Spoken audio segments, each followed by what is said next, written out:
নাহমাদুহু ওয়া নুসাল্লি আলা রাসূলিহিল কারীম, আম্মা বা'দ। একটি বীজের ভেতর যেমন লুকিয়ে থাকে সুবিশাল বটবৃক্ষ, ঠিক তেমনি মানব শিশুর ভেতরেও ঘুমিয়ে থাকে জাতির ভবিষ্যৎ কাণ্ডারি।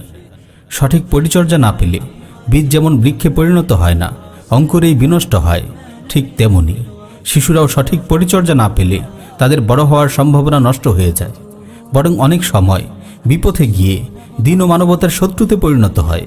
প্রিয় ভাই, সন্তান এক স্বপ্নের নাম, এক সম্ভাবনার নাম।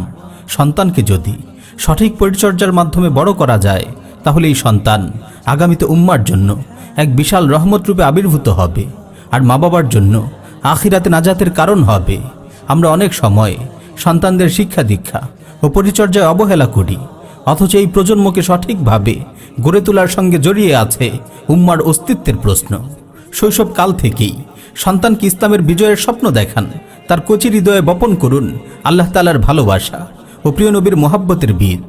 উম্মার প্রতি তার হৃদয়ে দায়িত্ববোধ সৃষ্টি করুন, তার উর্বর হৃদয়ে চাড়িয়ে দিন উম্মার পুনরুত্থানের স্বপ্নগুলো। দুনিয়া ও আখিরাতের হাকিকত তার সামনে ধীরে ধীরে স্পষ্ট করে তুলুন, তার বোধ বিশ্বাসের গভীরে শক্তভাবে গেড়ে দিন তাওহীদের সুদূর প্রসারী শিকড়। শিরকের প্রতি সৃষ্টি করুন অন্তহীন ঘৃণা, কোরআনের সঙ্গে তার মজবুত সম্পর্ক গড়ে তুলুন, সুন্নাহর অনুসরণ তার স্বভাবে পরিণত করুন, দ্বীনি ইলম অর্জনের প্রতি তার আগ্রহ জাগিয়ে তুলুন। আম্বিয়া আলাইহিমুসসালাম, সাহাবায়ে কেরাম ও সালাফের জীবনের সঙ্গে তাকে একাত্ম হতে দিন, তাদের বিশুদ্ধ জীবনাচারের সঙ্গে তার নিবিড় সম্পর্ক গড়ে তুলুন। আল্লাহর ভয় ও আখিরাতের নিবিড় বিশ্বাসে তার মানস জগৎকে সাজিয়ে তুলুন। প্রিয় ভাই, শুরুর দিনগুলোতে আপনার সন্তানের নিবিড় পরিচর্যা দরকার। তাকে উদ্দেশ্যহীন ছেড়ে দেওয়া যাবে না। তার সময়গুলোর সঠিক ব্যবহার নিশ্চিত করুন। তাকে দ্বীনি বইপত্র অধ্যয়নে অভ্যস্ত করে তুলুন, কেননা একজন অধ্যয়নপ্রেমী মানুষের সামনে খুলে যায় জ্ঞানের অন্তহীন দিগন্ত।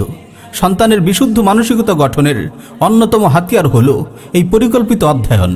সন্তান প্রতিপালনে আরও একটি গুরুত্বপূর্ণ বিষয় হলো সন্তানের বন্ধু নির্বাচন। এটি খুবই গুরুত্বপূর্ণ। তাকে নেককার বন্ধু নির্বাচনে সহায়তা করুন। তার আশপাশে দ্বীনি পরিবেশ গড়ে তুলুন, খারাপ সঙ্গ থেকে তাকে দূরে রাখুন। প্রিয় ভাই, আপনার সন্তানকে দ্বীনের কর্ণধার রূপে গড়ে তোলার এই আয়োজন আপনার দুনিয়া ও আখিরাত দুটিকেই সাফল্যে ভরে দেবে। একজন নেককার সন্তান আপনার জন্য সাদাকায়ে জারিয়া। মৃত্যুর পরও কবরে শুয়ে শুয়ে আপনি সওয়াব পেতেই থাকবেন।